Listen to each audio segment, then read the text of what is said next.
السلام علیکم ورحمۃ اللہ وبرکاتہ۔ سیرت مصطفیٰ پارٹ 2۔ حجاز یہ ملک کے مغربی حصے میں بحر احمر بحر کلثوم کے ساحل کے قریب واقع ہے۔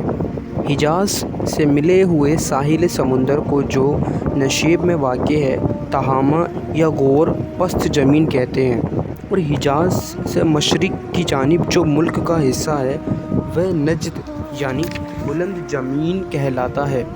حجاز چونکہ تہامہ اور نجد کے درمیانی حاجز اور حائل ہیں، اس لیے ملک کے اس حصے کو حجاز کہنے لگے۔ حجاز کے مندرجہ ذیل مقامات تاریخ اسلام میں بہت زیادہ مشہور ہیں۔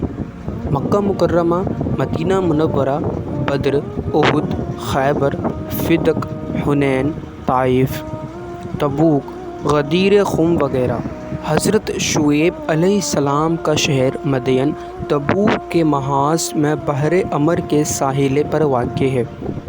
مقام ہجر میں جو وادی القریٰ ہے، وہاں اب تک عذاب الہی سے قوم سمود کی الٹ پلٹ کر دی جانے والی بستیوں کے آثار پائے جاتے ہیں۔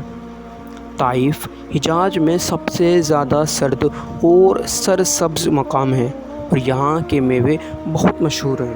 مکہ مکرمہ جو حجاز کا یہ شہر مشرق میں جبل ابو قبیس اور مغرب میں جبل کویگیان، دو بڑے بڑے پہاڑوں کے درمیان واقع ہے، اور اس کے چاروں طرف چھوٹی چھوٹی پہاڑیوں اور ریتیلے میدانوں کا سلسلہ دور دور تک چلا گیا ہے۔ اسی شہر میں حضور شہنشاہ کونین صلی اللہ تعالیٰ علیہ وآلہ وسلم کی ولادت و اسعادت ہوئی۔ اس شہر اور اس کے اطراف مندرجہ ذیل مشہور مقامات واقع ہیں، جیسے کہ کعبہ معظمہ، صفا، مروہ، منی، مزدلفہ، عرفات، غار حرا، غار ثور، جبل تنعیم، جیرانہ وغیرہ۔ مکہ مکرمہ کی بندرگاہ اور ہوائی اڈہ جدہ ہے، جو تقریباً 54 کلومیٹر سے کچھ زائد کے فاصلے پر بحر کلثوم کے ساحل پر واقع ہے۔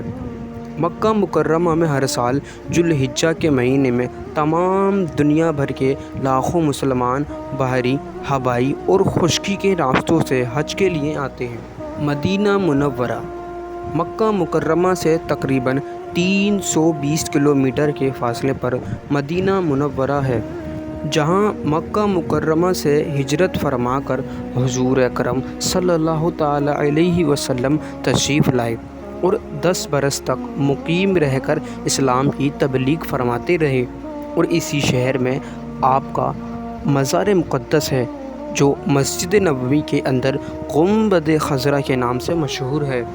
مدینہ منورہ سے تقریباً 4.5 کلومیٹر شمال کے احد کا پہاڑ ہے، جہاں حق و باطل کی مشہور لڑائی جنگ احد لڑی گئی۔ اسی پہاڑ کے دامن میں حضور پرنور علیہ السلام کے چچا حضرت سید الشہداء حمزہ رضی اللہ عنہ کا مزار مبارک ہے، جو جنگ احد میں شہید ہو گئے تھے۔ مدینہ منورہ سے تقریباً 5 کلومیٹر کی دوری پر مسجد قباء ہے۔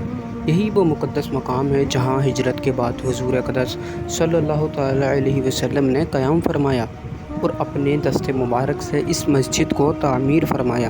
اس کے بعد مدینہ منورہ میں تشریف لائے اور مسجد نبوی کی تعمیر فرمائی۔ مدینہ منورہ کی بندرگاہ ینبوع ہے، جو مدینہ منورہ سے 117 کلومیٹر کے فاصلے پر بحر کلثوم کے ساحل پر واقع ہے۔